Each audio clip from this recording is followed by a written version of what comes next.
Budget सत्र शुरू हो रहा है और प्रधानमंत्री नरेंद्र मोदी इस अवसर पर संबोधित कर रहे हैं। आज सावन का पहला सोमवार है।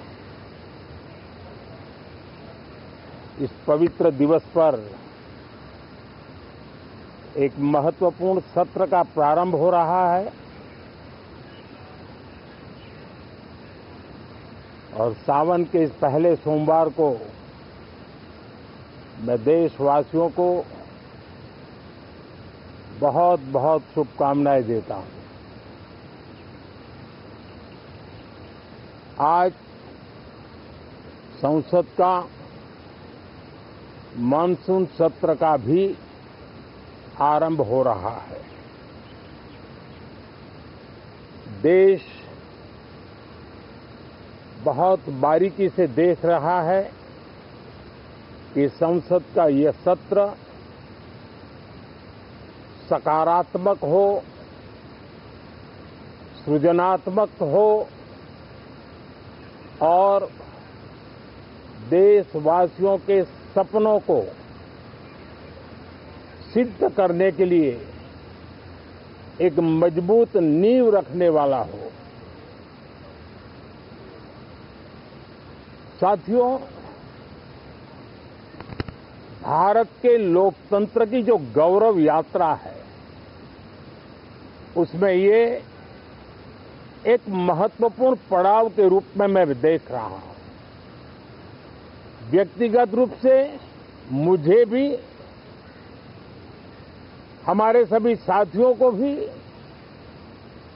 ये अत्यंत गर्व का विषय है कि करीब 60 साल के बाद कोई सरकार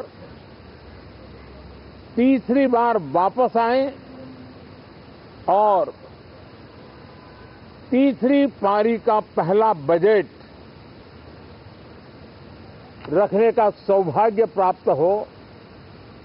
ये भारत के लोकतंत्र की गौरव यात्रा की अत्यंत गरिमापूर्ण घटना के रूप में देश इसे देख रहा है।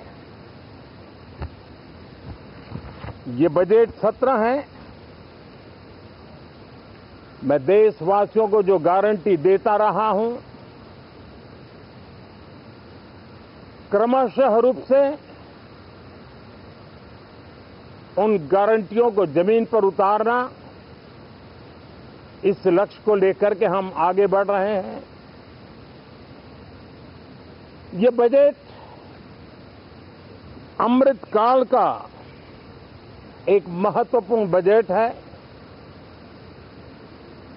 हमें 5 साल का जो अवसर मिला है, आज का बजट हमारे उन 5 साल के कार्य की दिशा भी तय करेगा और ये बजट 2047 जब आजादी के 100 साल होंगे तब विकसित भारत का जो हमारा सपना है उस सपने को पूरा करने की मजबूत नींव वाला बजट लेकर के हम कल देश के सामने आएंगे। हर देशवासी के लिए एक गर्व की बात है कि भारत बड़ी इकोनॉमी वाले देशों में सबसे तेज गति से आगे बढ़ने वाला देश है। गत 3 वर्षों में लगातार 8% ग्रोथ के साथ, 8% ग्रोथ के साथ हम आगे बढ़ रहे हैं, हम ग्रो कर रहे हैं। आज भारत में पॉजिटिव आउटलुक, इन्वेस्टमेंट और परफॉर्मेंस एक प्रकार से अपॉर्चुनिटी की पीक पर है। ये अपने आप में भारत की विकास यात्रा का एक अहम पड़ाव है। साथियों, मैं देश के सभी सांसदों से, किसी भी दल के क्यों न हो, मैं आज आग्रहपूर्वक कहना चाहता हूं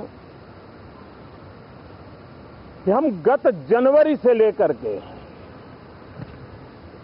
हम लोगों के पास जितना सामर्थ्य था, उस सामर्थ्य को लेकर के जितनी लड़ाई लड़नी थी लड़ ली।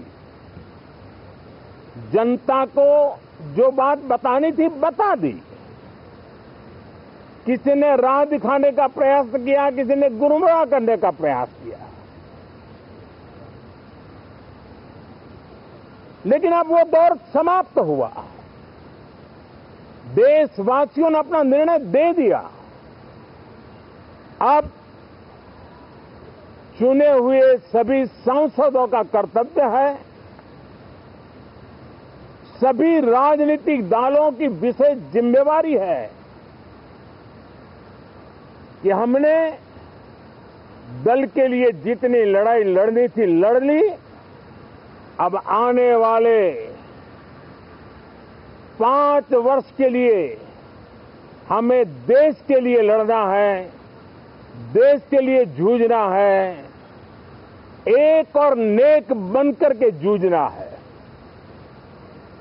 मैं सभी राजनीतिक दलों से भी कहूंगा कि आइए हम आने वाले 4 साढ़े 4 साल दल से ऊपर उठ करके सिर्फ और सिर्फ देश को समर्पित होकर के संसद के इस गरिमापूर्ण मंच का हम उपयोग करें।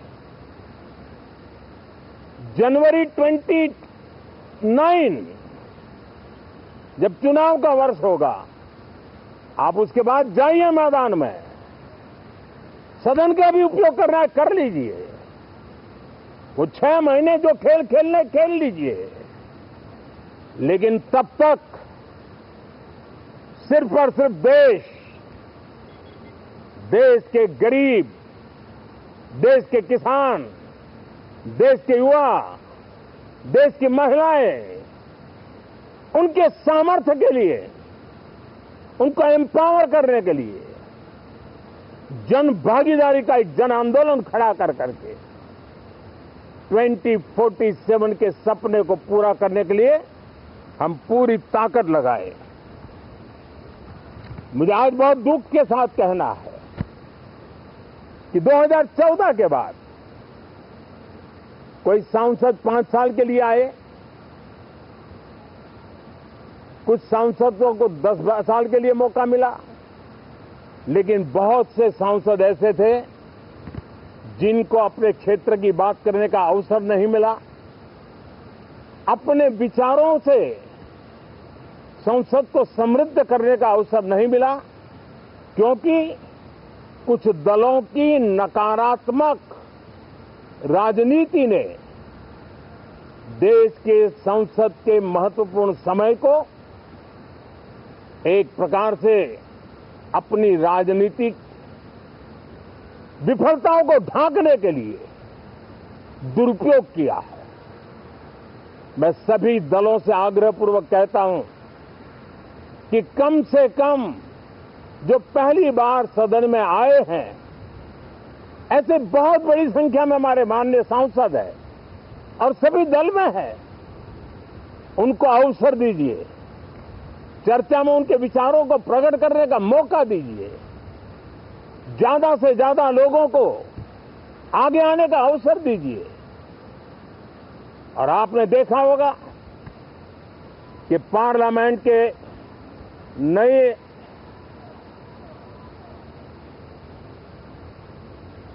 संसद गठन होने के बाद जो पहला सत्र था, 140 करोड़ देशवासियों ने बहुमत के साथ जिस सरकार को सेवा करने का हुक्म किया है देशवासियों ने, उसकी आवाज को कुचलने का और लोकतांत्रिक प्रयास हुआ। 2.5 घंटे तक देश के प्रधानमंत्री का गला घोंटने का, उनकी आवाज को रोकने का, उनकी आवाज को दबाने का लोकतांत्रिक परंपराओं में कोई स्थान नहीं हो सकता है और इसका कोई पश्चाताप तक नहीं है, दिल में दर्द तक नहीं है। मैं आज आग्रहपूर्वक कहना चाहता हूं, देशवासियों ने हमें यहां देश के लिए भेजा है, दल के लिए नहीं भेजा है। ये सदन दल के लिए नहीं, ये सदन देश के लिए है। ये सदन संसदों तक की सीमा तक नहीं है, 140 करोड़ देशवासियों की एक विराट सीमा करके ये लिए है। मैं विश्वास करता हूं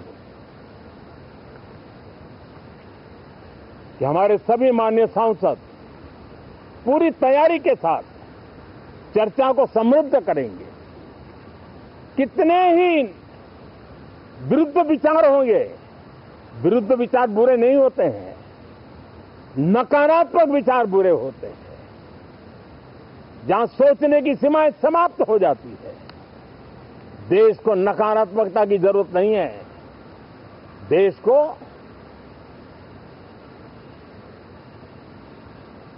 एक विचारधारा,